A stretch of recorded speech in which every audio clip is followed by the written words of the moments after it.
David Chalmers on the abstract concrete interface in artificial intelligence. Introduction EI physical implementation causal structure of the computer. Is innards v. David Chalmers biocentrism, v. John Searle's Chinese room. It's a good thing that the abstract and the concrete or abstract objects in mathematical space and the real world are brought together in David Chalmers' account of strong artificial intelligence AI.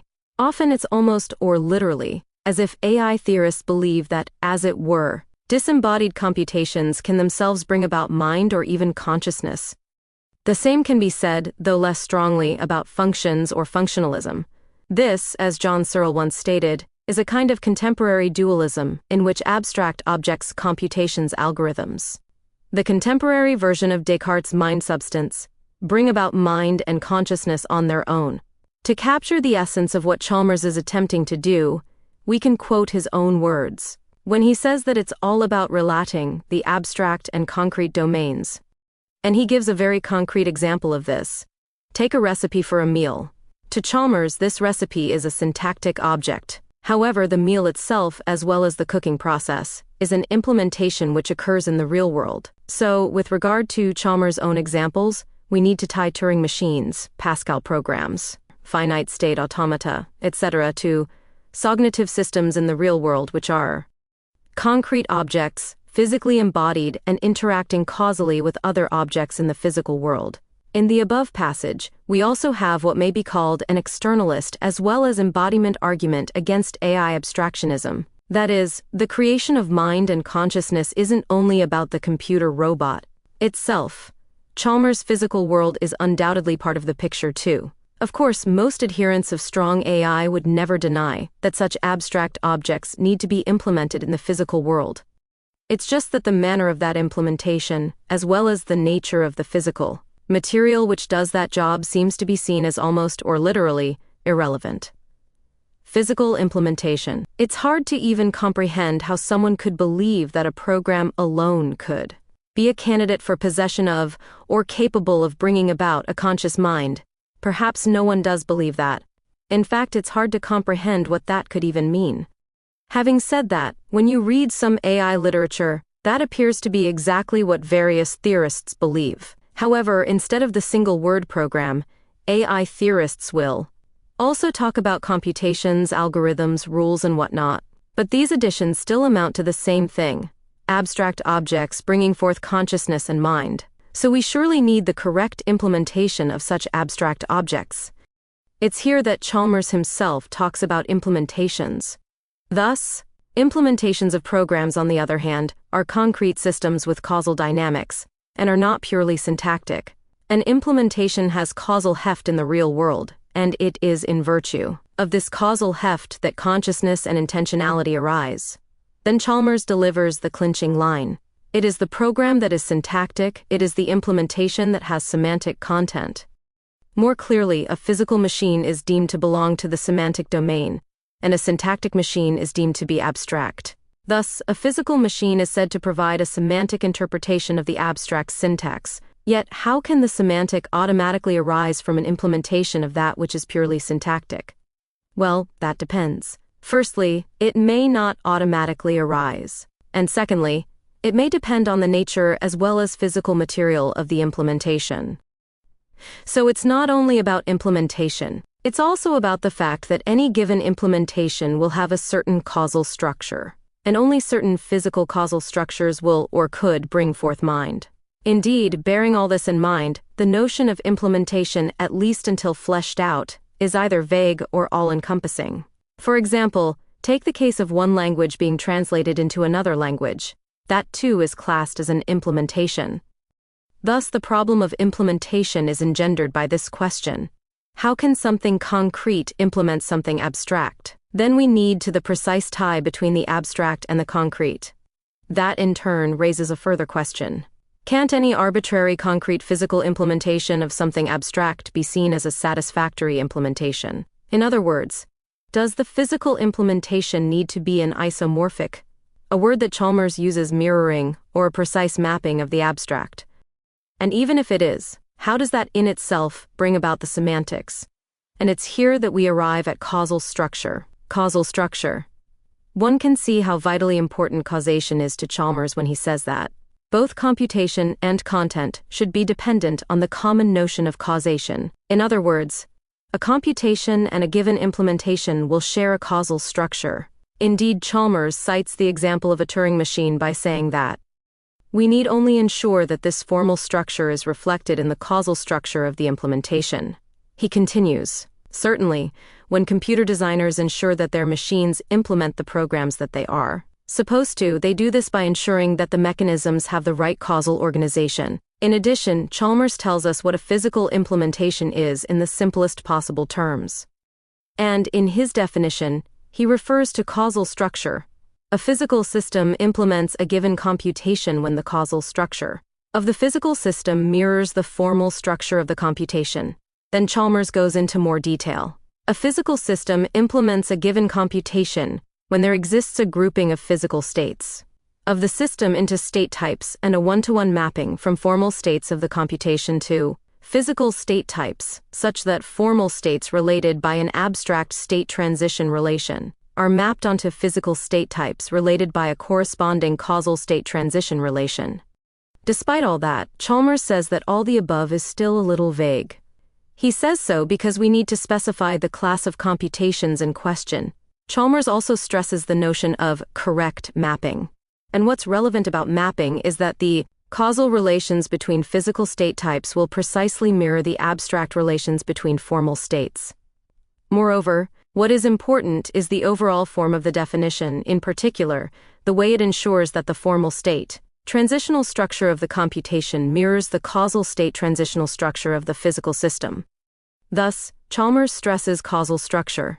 More specifically, he gives the example of computation mirroring the causal organization of the brain. Chalmers also states, while it may be plausible that static sets of abstract symbols do not have intrinsic semantic properties, it is much less clear that formally specified causal processes cannot support a mind.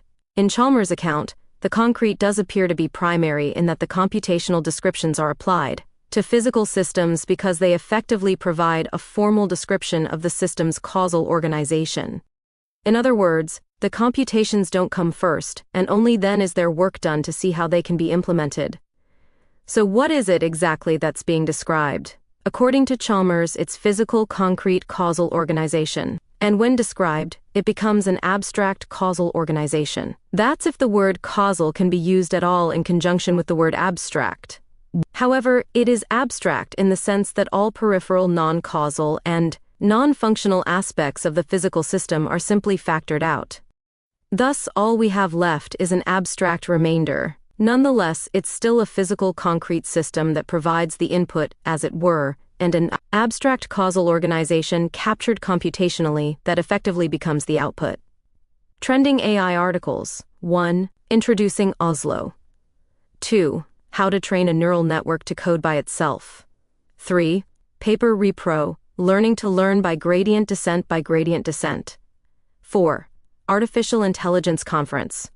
Chalmers also adds the philosophical notion of multiple realizability into his position on AI, and here too he focuses on causal organization. His position amounts to saying that the causal organization instantiated by System A can be mirrored by System B, no matter what the implementation is made out of. So clearly, whereas previous philosophers stressed that functions can be multiply realized, Chalmers is doing the same with causal organization, which in certain ways at least amounts to the same thing. Or in more precise terms, System B will replicate any organizational invariance of the original system, but other properties will be lost. Nonetheless, here again we have the mirroring of one system by another, rather than having any discovery of the fundamental factors which will or can give rise to mind and consciousness in any possible system, the computer's innards, as hinted at, the most important and original aspect of Chalmers' take on strong AI is his emphasis on the rich causal dynamics of a computer. This is something that many philosophers of AI ignore, and even some AI technologists seem to ignore it, at least when at their most abstract or philosophical.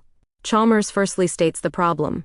He writes, "It is easy to think of a computer as simply an input-output device, with nothing in between except for some formal mathematical manipulations.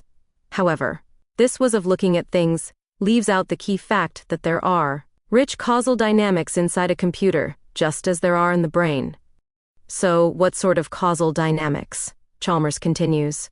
Indeed, in an ordinary computer that implements a neuron-by-neuron simulation of my brain, there will be real causation going on between voltages and various circuits, precisely mirroring patterns of causation between the neurons. In more detail, for each neuron, there will be a memory location that represents the neuron, and each of these locations will be physically realized in a voltage at some physical location.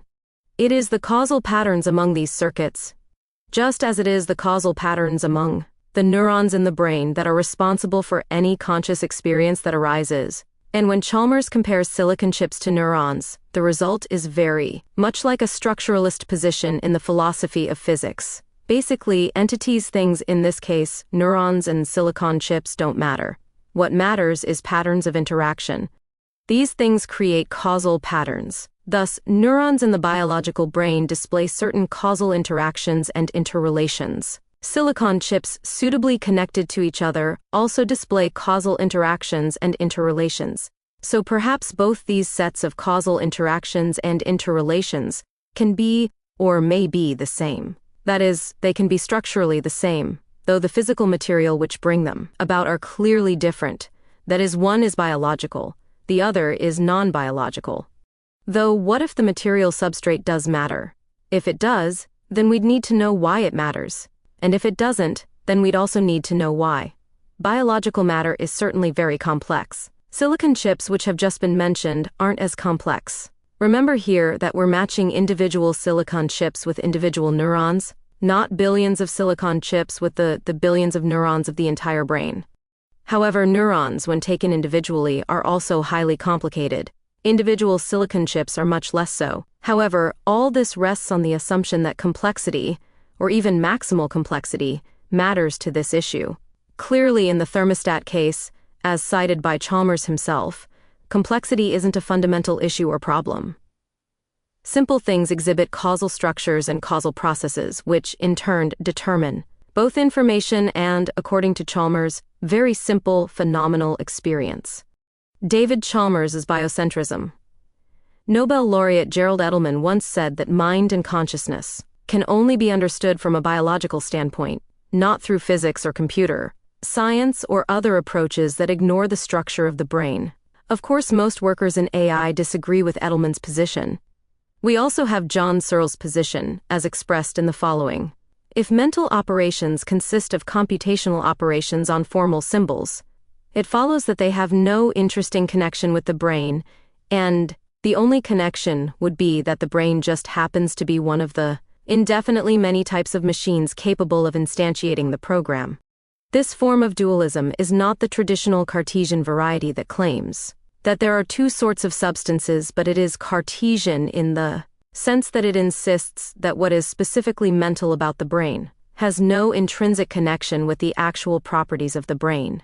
This underlying dualism is masked from us by the fact that AI literature contains frequent fulminations against dualism. Searle is noting the radical disjunction created between the actual physical reality of biological brains and how these philosophers and scientists explain and account for mind, consciousness, cognition, and understanding. Despite all that, Searle doesn't believe that only biological brains can give rise to minds and consciousness. Searle's position is that only brains do give rise to minds and consciousness. He's emphasizing an empirical fact, although he's not denying the logical and metaphysical possibility that other things can bring forth minds. Thus, wouldn't many AI philosophers and even workers in AI believe that this replication of the causal patterns of the brain defeats the object of AI? After all, in a literal sense, if all we're doing is replicating the brain, then surely there's no strong AI in the first place. Yes, the perfect replication of the brain, to create an artificial brain, would be a mind-blowing achievement.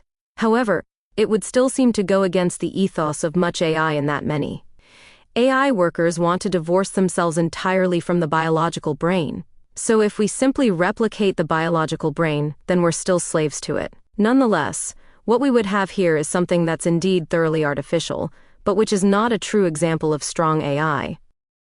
Of course, Chalmers himself is well aware of these kinds of rejoinder. He writes, Some may suppose that because my argument relies on duplicating the neural level organization of the brain, it establishes only a weak form of strong AI, one that is closely tied to biology. In discussing what he calls the brain simulator reply, Searle expresses surprise that a supporter of AI would give a reply that depends on the detailed simulation of human biology. This would be to miss the force of the argument, however. To be honest, I'm not sure if I understand Chalmers' reason for believing that other theorists have missed the force of his argument. He continues, the brain simulation program merely serves as the thin end of the wedge. Once we know that one program can give rise to a mind even when implemented Chinese room style, the force of Searle's in principle argument is entirely removed. We know that the demon and the paper in a Chinese room can indeed support an independent mind. The floodgates are then opened to a whole range of programs that might be candidates to generate conscious experience. As I said, I'm not sure if I get Chalmers' point. He seems to be saying that even though one system or program only simulates the biological brain, it's still nonetheless a successful simulation. And because it's a successful simulation, then other ways of creating conscious experience may be possible. That is, the computational program or system has only simulated the abstract causal structure of the brain. To use Chalmers' own terminology, it hasn't replicated biological brains in every respect or detail. And because it has gone beyond biological brains, at least in this limited respect, then the floodgates are opened to a whole range of programs which may not be mere brain simulators or replicators. Despite all the above, the very replication of the brain is problematic to start with. Take the words of Patricia Churchland.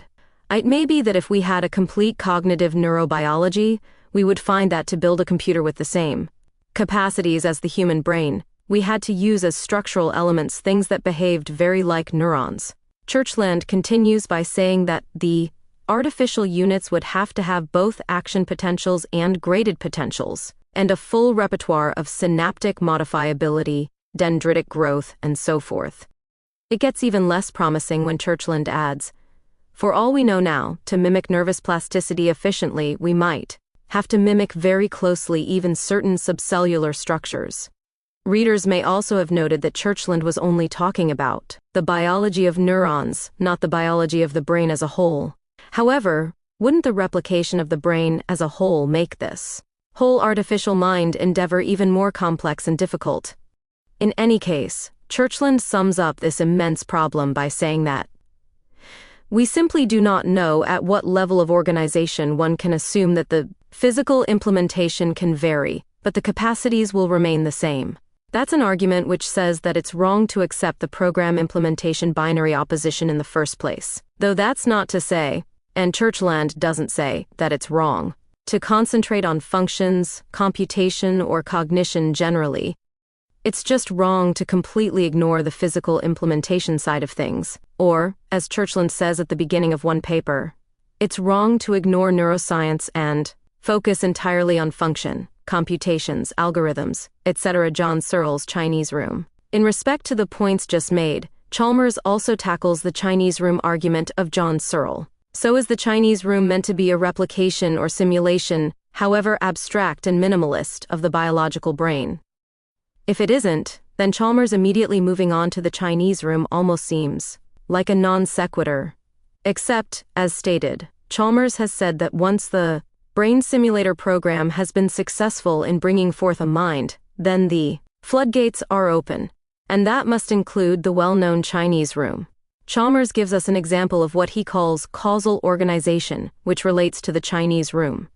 Firstly, Chalmers states that he supports the system's reply, according to which the entire system understands Chinese, even if the homunculus doing the simulating does not. As many people know, in the Chinese room there is a demon who deals with slips of paper with Chinese or formal symbols on them. He therefore indulges in symbol manipulation. Nonetheless, all this also involves an element of causal organization, which hardly any philosophers seem to mention.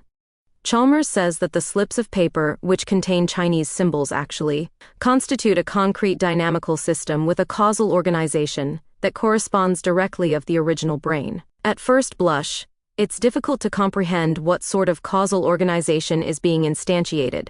By the demon dealing with slips of paper with formal Chinese symbols written on them. Sure, there are causal events actions going on, but so what? How do they bring about mind or consciousness? Here again the answer seems to be that they do so because they are mirroring what Chalmers calls the original brain. But even here it's not directly obvious how a demon manipulating formal symbols in a room can mirror the brain in any concrete sense. So we need Chalmers to help us here. He tells us that the interesting causal dynamics are those which take place among the pieces of paper. Why? Because they correspond to the neurons in the original case. The demon, who is stressed in other accounts of the Chinese room scenario, is completely underplayed by Chalmers. What matters to him is that the demon acts as a kind of causal facilitator. That is, the demon isn't a homunculus or the possessor of a mind within the Chinese room, or at least not a mind that is relevant to this actual scenario. So why use a demon in this scenario in the first place? Nonetheless, it's still difficult to comprehend how the actions of a demon playing around with slips of paper, with formal Chinese symbols on them, can mirror the human brain, or anything else for that matter. I suppose this is precisely where abstraction comes in. That is, a computational formalism captures the essence or causally invariant nature of what the demon is doing with those slips of papers and formal symbols. Having said all the above, Chalmers does say that in the system's reply there is a symbol for every neuron. This mapping, at first sight, seems gross. What can we draw from the fact that there's a symbol for every neuron? It sounds odd. But of course, this is a causal story. Thus, patterns of interaction between slips of paper bearing those symbols will mirror patterns of interaction between neurons in the brain. This must mean that the demon's interpretation of the symbols on these slips of paper instantiate a causal structure which mirrors the interaction between neurons in the brain. This is clearly a very tangential or circuitous mapping or mirroring. Still, it may be possible in principle, that is, because the demon interprets the symbols in such and such a way, then he also causally acts in such and such a way. And those demonic actions mirror the patterns of interaction between neurons in the brain. Thus, it doesn't matter if the demon understands the symbols, he still ties each symbol to other symbols on other slips of paper. And thus, these symbols bring about the specific physical actions of the demon. To repeat, all this occurs despite the fact that the demon doesn't understand what the symbols mean. However, he does know how to tie or connect certain symbols to certain other symbols. And despite all that detail, one may still wonder how this brings about consciousness or mind. That is, how does such circuitous or tangential mirroring or mapping bring about consciousness or mind? After all, any x can be mapped to any y. Indeed, any x and y can be mapped to any other x and y, and so on. Yet Chalmers states that it is precisely in virtue of this causal organization that the system possesses its mental properties. Don't we have a loose kind of self-reference here? That is, a computational formalism captures the Chinese room scenario. Yet that scenario itself also includes formal symbols on slips of paper. So we have a symbolic formalism capturing the actions of a demon who is himself making sense, if without a semantics of abstract symbols. Another way of putting this is to ask what has happened to the formal symbols written on the slips of paper. Chalmers stresses the causal role of moving the slips of paper around. But what of the formal symbols on those slips of paper themselves? What role, causal or otherwise, are they playing? His position seems to be that it's all about the demon's physical causal actions in response to the formal symbols he reads or interprets. In any case, Chalmers stresses that it's not the demon who matters in the Chinese room, or at least the demon is not the primary feature. What matters is the causal dynamics in the Chinese room. Those causal dynamics precisely reflect the causal dynamics in the skull. And, because of this, it no longer seems so implausible to suppose that the system gives rise to experience. Having said that, Chalmers does say that eventually we arrive at a system where a single demon is responsible for maintaining the causal organization. So despite the demon being in charge, as it were, of causal events, actions in the Chinese room, he still doesn't understand the formal symbols he's manipulating. Another problem is the fact that, although the demon may not understand the Chinese symbols, he still nonetheless has a mind and consciousness, and employing a conscious mind as part of this hypothetical Chinese room scenario, in order to bring about an artificial conscious mind, seems a little suspect. To repeat, if one is precisely mirroring the brain in the Chinese room, or the individuals of the population of China in another thought experiment from Ned Block, then do we have AI at all? In a sense, we do, in that such a system would still be artificial. But, in another sense, if it's simply a case of mirroring, mapping the biological brain, then perhaps we haven't moved that far at all. Wait. Then perhaps we hash it. Note 1. A detour towards John Searle may be helpful here. Searle actually accuses those who accuse him of being a dualist of being, well, dualists. His basic position on this is that if computationalists or functionalists, for example, dispute the physical and causal biology of brains and exclusively focus on syntax, computations and functions, that is the form-role structure rather than the physical embodiment, implementation, then that will surely lead to a kind of dualism. In other words, there's a radical disjunction created here between the actual physical and causal reality of the brain and how these philosophers explain and account for intentionality, mind, and consciousness. Thus, Searle's basic position on this is, if strong AI proponents, computationalists or functionalists ignore or play down the physical biology of brains, and instead focus exclusively on syntax, computations or functions, the form role, rather than the physical embodiment, implementation, then that will surely lead to some kind of dualism in which non-physical abstractions play the role of Descartes' non-physical, non-extended mind. Searle is noting the radical disjunction created between the actual physical reality of biological brains and how these philosophers and scientists explain and account for mind, consciousness, and understanding. Don't forget to give